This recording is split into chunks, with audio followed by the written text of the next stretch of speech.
Hi, good morning. Welcome to Coffee with Me. I'm Susan Buchser-Lochocki, running for President of the United States of the Green Party, and this is my kitchen. Welcome. I'm going to have a sip of coffee right now and tell you about my mug here. It's Votes for Women. So this is a mug. I'm not sure where it came from, but it's goes with my dress that I have, my costume. This is I used to have a little, I don't know what you call it, a banner or something that said that too. And this is what women were wearing back 100 years ago when they were trying to get equal rights and, I should say, trying to get the right to vote. So it's the 100-year anniversary year of women's rights to vote in the United States. It's coming up in August is the actual date, and it's very exciting, and I'm celebrating all year round, and sometimes you see me with this mug, so just to let you know, I'm celebrating. We can vote.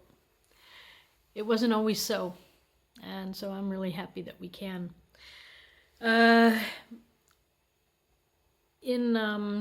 Today is Funny Friday, June 12th. In case I didn't say that already. And I should say it's also my wedding anniversary.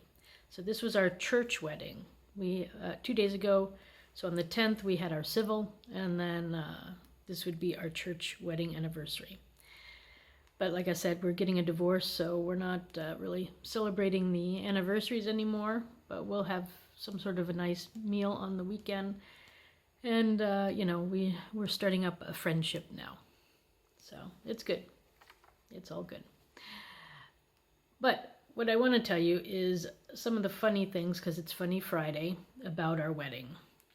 So first off, it was 1999.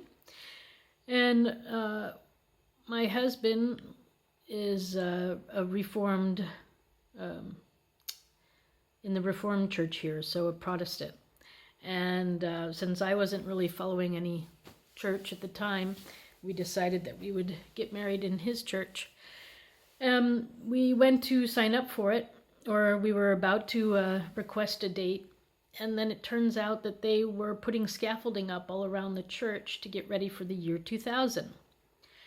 So he got, concerned, and we then went to the Catholic Church and asked them if we could use their church for our wedding. So they said yes. So we were actually married in the Catholic Church in the local town. And we had a Protestant minister who was from the United States originally, but he could speak perfect Swiss German. So he did a bilingual wedding service for us so that everybody from both sides could understand. And it was really a lot of fun. At the service itself, I did the only mistake. And he told us when he prepared us for the service, he said, now be careful because you're going to have his hand, or he's going to have your hand, and then you're going to want to put the ring on the wrong finger. And so he even prepared us, and we were all prepared, but at the last minute, I did it wrong. I was trying to put the ring on the wrong finger. So ultimately, we discovered our mistake, or I discovered my mistake, and then we turned it around, and I put it on the right finger. So yeah, there was a little bit of uncertainty and laughter at some point during our service, which was funny. Yes, so, sometimes you can prepare people and they still, don't do it 100%. Then after the church service, we had a big reception where the whole town could come and everybody. And we had quite a few people, but to separate then from that event and go on to the next one, they needed somehow to transition. So they decided to transition. It would be funny to kidnap me. So then we had people come and friends, dressed up like kidnappers, and they came and they kidnapped me. They had, masks on and everything, and took me off in a limousine, and we went on our way. And then everybody else left behind had to go and follow along.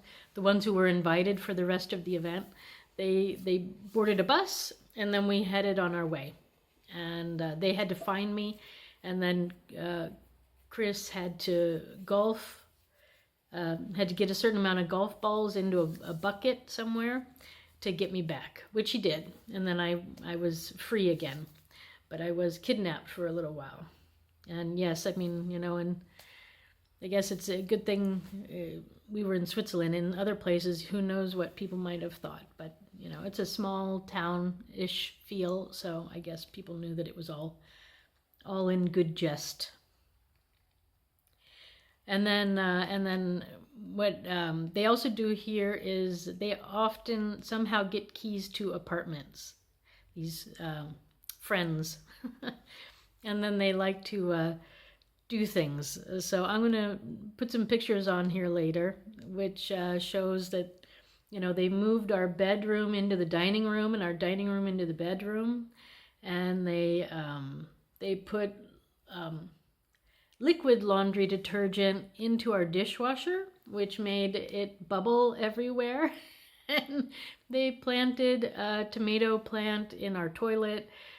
We just had everything everywhere. It was really funny.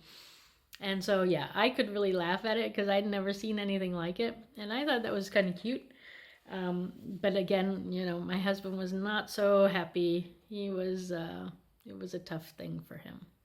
But it's all in jest and good fun, so it's okay. But it's a good way to start off a marriage, to see, how people react to things, so that there's no surprises down the road. Yeah, we managed. We got it all back into the right place, and it just wasn't what we wanted to do on our next day after being married, But you can't always choose these things, and you have to take things with a grain of salt. So I guess that's all I want to add about my my wedding and everything. We had a good time. I highly recommend getting married in Switzerland. There's lots of possibilities, and people here have really interesting weddings, and they go on for couple of days usually. There's the civil and then the church one, or whatever religious one you want, and it's quite good.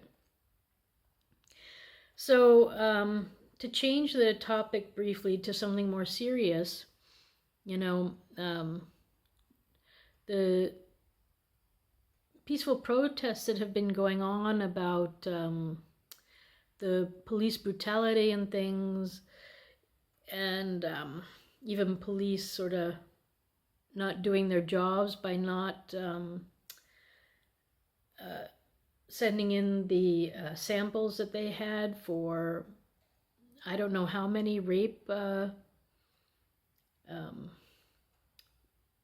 tests they did, to other things, but women seem to be being lost again in the scuffle. It's not only Indigenous people, but women too. So we have also and I'm going to probably pronounce her name wrong, Breonna Taylor, who was killed in her home. Then we have, I'm curious about that police officer in New York who supposedly killed herself. I think we should investigate that. And then in the video that I put out from the Navajo Nation, I think yesterday or the day before, states that the woman's daughter died, and she just died. They don't know why, and nobody's looking into it. So these are things, women are getting lost again in the shuffle, and it's not good. We also have a voice. Just because we're not as loud doesn't mean we can be forgotten. So I want these things investigated too. I'm sorry, I've been working hard at trying to get my information together about other topics, and certain things keep getting lost in my mailbox. So I'm doing my best to keep up with everything, but it is not easy, and I'm all here alone, so I have nobody to sort of be guiding me and helping me. But let's not forget about the women that we're hearing about too, and we need justice for them as well. Now, apparently, the police officers that went in and killed this, since I don't know her first name, I'll just say Miss Taylor. We need somebody to look into that, and justice somehow needs to be done, because if what I read is correct, this is not, this is mishandling, if not police brutality, again, in a really awful way. So we need to investigate what's gone on there, for sure. Now, I'm going to switch back to the funny-ish side of Friday, and I want to talk just briefly again about, I think the easiest way to equality is to take money out of the question, out of the scenario, and go into a moneyless society. So with that said, when I was growing up, there was a song put out by a group called the Flying Lizards. They're from the UK, but the song is by an American singer and songwriter, and who probably sang it the first time, which is Barrett Strong, I think. Barrett Strong. And it's money. That's what I want. So, money is something that everybody wants and nobody seems to have. And this is a real issue. So, money. We don't need it, actually. But I'm going to play this song anyways. And it's Funny Friday, so have a listen. Okay, so this was a really, probably all over the place sort of coffee morning. I hope you're doing okay. I worry about you too. If you want, you can drop me a note here, and I hope I will have time, maybe over the weekend, to have a look at it. All right, I know I've been really busy. I'm sorry. Anyways, I wish you all a wonderful day. I hope and I wish you all peace is what I really wish. So take care, and I'll see you tomorrow. Okay, bye. Thanks for stopping by.